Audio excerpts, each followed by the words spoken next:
दोस्तों अगर आपने गुल्ली बुल्ली और ग्रैनी का बर्थडे पार्ट 7 नहीं देखा है तो वो जाकर पहले देख लें, नहीं तो ये स्टोरी आपको अच्छे से समझ में नहीं आएगी। पिछले पार्ट में आपने देखा कि ग्रैनी और ग्रैंडपा गुल्ली बुल्ली से भिड़ जाते हैं। ये देखकर ग्रैनी गुस्से से पागल हो जाती है और बुल्ली को गर्दन से पकड़कर ऊपर उठा लेती है। इतने में मौका देखकर बुल्ली अपनी लालटेन ग्रैनी के सर पे मारकर उसको भी बेहोश कर देता है और एक पेड़ पर टांग देते हैं। ये लोग मौका देखते ही वहाँ से निकल जाते हैं। रास्ते में इनको सोन मिल जाता है। गुल्ली बुल्ली सोन को आवाज देते हैं लेकिन वह तेज बारिश की वजह से कुछ सुन नहीं पाता है। जैसे ही सोन घर में घुसने की कोशिश करता है वो सामने देखता है कि ग्रैंडपा खड़े हुए हैं। ग्रैंडपा को देखकर सोन अचानक से गाड़ी को मुड़ाता है और बारिश की वजह से उसकी गाड़ी फिसल जाती है और ग्रैंडपा बाइक के गिरने की आवाज सुनकर पीछे मुड़ के देखते हैं तो सामने देखते हैं कि शॉन गिरा हुआ पड़ा है।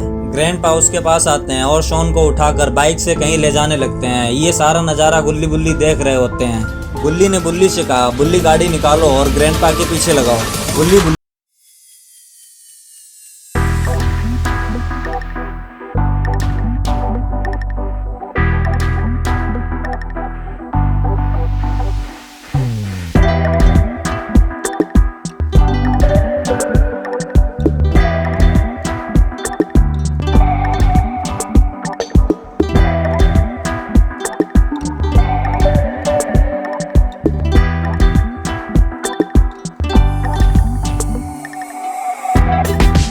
सामने से एक लाइट आ रही है, शायद वहां पर कोई मकान या झोपड़ी है।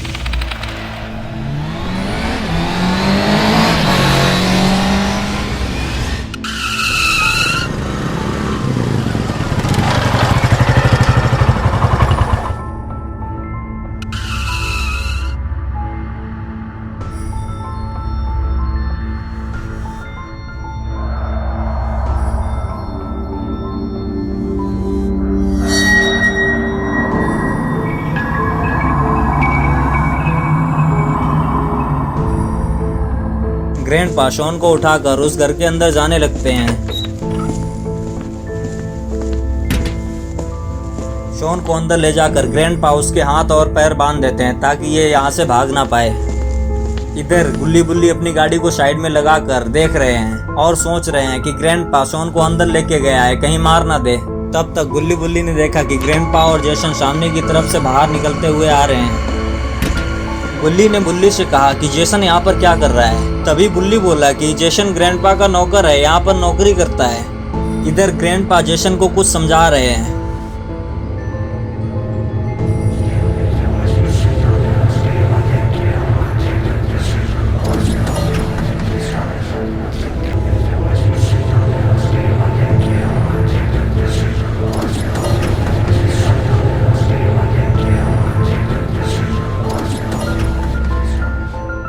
थोड़ी देर समझाने के बाद में ग्रैंडपा ने अपनी बाइक उठाई और वहां से निकल गए।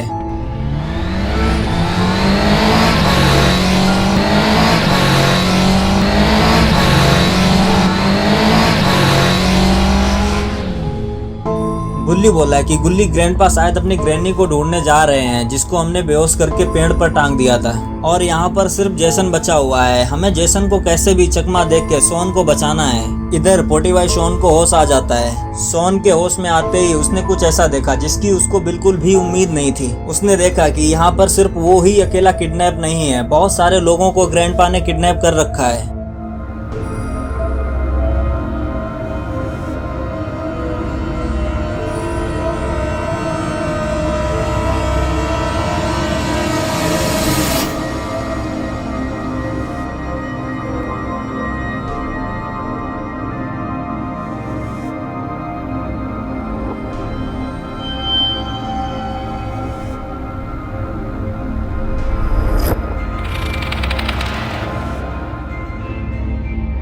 इधर खूनी जेसन को बहुत जोरों की भूख लगी हुई है। उसने सोचा कि अंदर जाके कुछ खा लेते हैं। शॉन को जैसे ही लगा कि अंदर उसकी तरफ कोई आ रहा है, उसने बेहोशी का नाटक करते हुए वैसे ही चुपचाप लेट गया।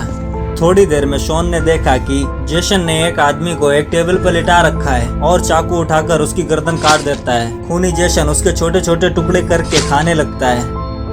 ये सब नज़ारा देखकर पोटी बॉय शॉन की पोटी निकल जाती है और सोचता है कि थोड़ी बहुत देर में हमारा भी यही हाल होने वाला है। दोस्तों क्या होगा गुल्ली बुल्ली और शॉन का, क्या गुल्ली बुल्ली शॉन को बचा पाएंगे या ये लोग यहाँ पर मारे जाएंगे, ये हम देखेंगे अगले पार्ट में।